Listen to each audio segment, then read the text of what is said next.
Voters are today going to the polls. It's 20 years since the country held its first general election. Back then, it was an historic event and people voted with a smile. Today, though, many South Africans are going to the polls angry. The weeks leading up to the vote have been punctuated with protests, while President Zuma's lavish spending of public funds on his own mansion has severely dented his popularity. The gap between rich and poor is actually greater now than it was 20 years ago. And the latest polls clearly show that South Africans no longer think apartheid can be blamed for their problems. Aisha Ismail, Caroline Dumais and Stefan Carstens report on the frustrations of South Africans on election day, frustrations which could prove to be a ticking time bomb. Welcome to hell, the main theme of a protest in Cape Town last month. Demonstrations in South Africa are becoming the order of the day. Enough, no more shacks. We need the proper sanitation. We need proper houses. No more townships. In Gugulethu, one of South Africa's oldest black townships, residents say protesting is the only way to draw attention to their plight. People are vandalizing it and people are, taking everything. Look at that. It's a dumping site. Look, that's an example right there. It's dysfunctional. It's not functioning. I stopped voting. I have no reason to vote at all. Why should I? Why should I vote? I have no reason. Because this is what I wake up to every morning. But what's gone wrong? Why are people so disillusioned? Alex Borain, who served as Archbishop Desmond Tutu's deputy during the Truth and Reconciliation Commission, tries to answer this question in his latest book. Borain and Tutu agree that Nelson Mandela's party has moved away from the ideals it fought for.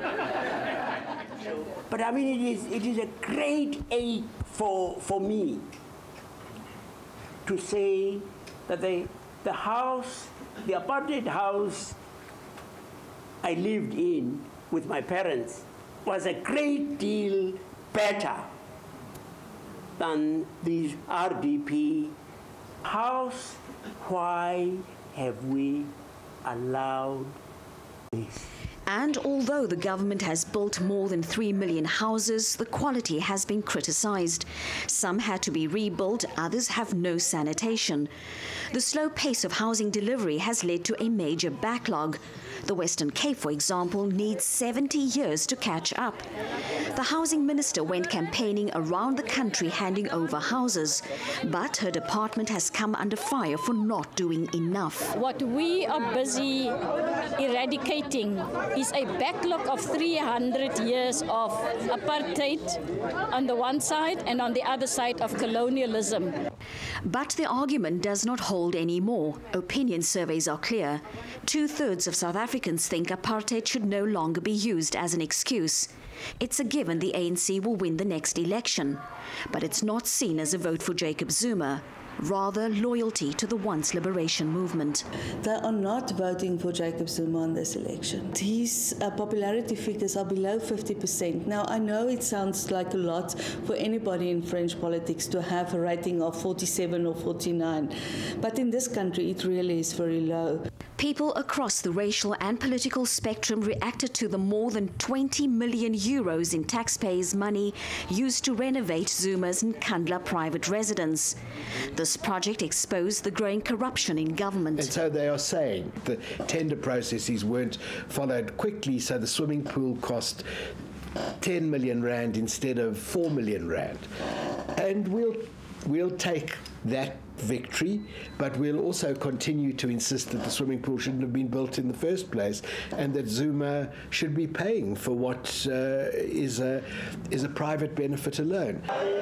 The ruling party appears to have an answer for everything, blaming apartheid for its shortcomings. But the ANC has already been in power for 20 years.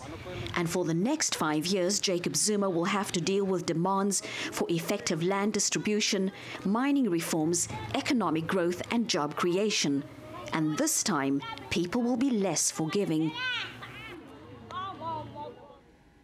Well, let's take a look now at the latest sports headlines, starting off with French Ligue 1